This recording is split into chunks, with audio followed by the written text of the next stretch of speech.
안녕하세요. 와단 선생입니다. 오늘은 코로나19로 인해서 달라진 면접에 대해서 한번 이야기해 보도록 하겠습니다. 코로나로 인해서 면접장에도 변화가 생기고 있다고 하는데요. 예전 같으면 채용을 통해서 많은 인원을 뽑아서 회사에서 키워나가는 시스템을 가지고 있었는데 코로나 이후에는 채용 트렌드가 약간 수시 채용 쪽으로 변하고 있다고 합니다. 그래서 어느 정도 일할 준비가 된 인재를 채용하기를 원하고 전공 학점이랑 어학뿐만 아니라 인턴, 학부 연구생, 석사 과정 같은 직무 경험을 강조하고 있다고 해요. 그래서 최근 자소서 질문도 살펴보면 지원 분야에 대한 내용이나 직무 연관성들을 추가하고 있다는 것을 확인할 수 있습니다. 그리고 이와 더불어서 비즈니스 매너 같은 것도 더욱더 중요해졌다라고 생각하시면 될 것 같아요.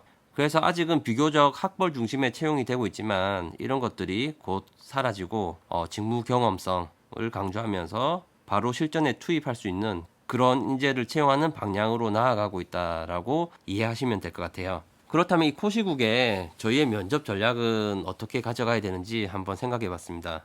채용에 있어서 이제 더 이상은 면접만 따로 떼어놓고 생각하시면 면접장에 가서 크게 당황하실 수가 있을 것 같아요. 그래서 초기 자소서 작성할 때부터 면접을 염두에 두고 반드시 홈페이지에 가서 이 회사의 경영 이념이나 철학 등을 확인하시고 내용을 적으셔야 됩니다. 그리고 최근에는 사라졌던 추세였었는데요. 토론 면접이나 PT 면접 같은 것들이 이제는 경영진 면접에서 일부 나온다고 보시면 될 것 같아요. 근데 저희가 경영진 면접에서 10분 정도 저에게 시간이 할당된다라고 보면 대답할 수 있는 질문은 2개에서 3개 정도 사이거든요. 많으면 4개. 그러면 제가 그 질문 속에서 직접적으로 직무 관련된 질문을 받지 않았더라도 내가 학교 생활을 하면서 느꼈던 과제의 어려움이나 또는 프로젝트의 어려움, 이를 극복해 나갔던 과정들을 자연스럽게 묻혀서 대답을 하면 좋겠죠.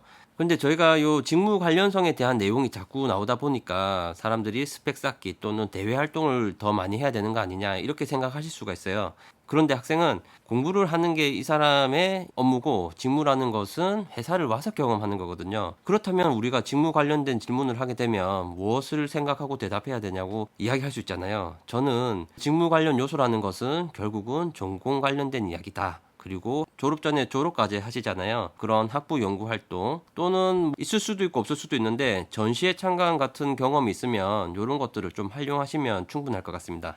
최근 나오는 질문 예시를 보면 지원 직무 관련해서 프로젝트 과제 중 기술적으로 가장 어려웠던 과제와 해결 방안에 대해 구체적으로 서술해 주시기 바랍니다. 이런 질문들이 있고요. 똑같이 소프트웨어 쪽으로 가면 프로그램 개발, 알고리즘 풀이 등 소프트웨어 개발 관련된 경험 중 가장 어려웠던 경험과 해결 방안에 대해서 구체적으로 서술해 주시기 바랍니다. 이런 질문들이 나와요. 근데 과거에도 유사한 질문이 있었습니다. 살면서 실패했던 경험과 이를 극복해 나간 과정에 대해서 이야기해 보세요. 이런 질문이 과거에도 있었거든요. 근데 이게 직무 연관성과는 상관이 없어 보이지만 사실은 살면서 실패했던 경험이 나의 전공에 대한 이야기라면, 내가 수행했던 과제에 대한 이야기라면 결국은 같은 질문이거든요. 그래서 최근 트렌드는 그렇게 바뀌고 있지만 지금에 와서 너무 전공적인 지식이나 전문적인 지식을 습득하는데 많은 시간을 보낼 필요는 없다라고 생각합니다. 그래서 이 점 기억해 주시고 면접을 준비하시면 큰 어려움 없이 면접을 잘 마무리 지을 수 있을 것 같아요. 오늘 영상은 여기서 마무리하도록 하겠습니다. 들어주셔서 감사합니다.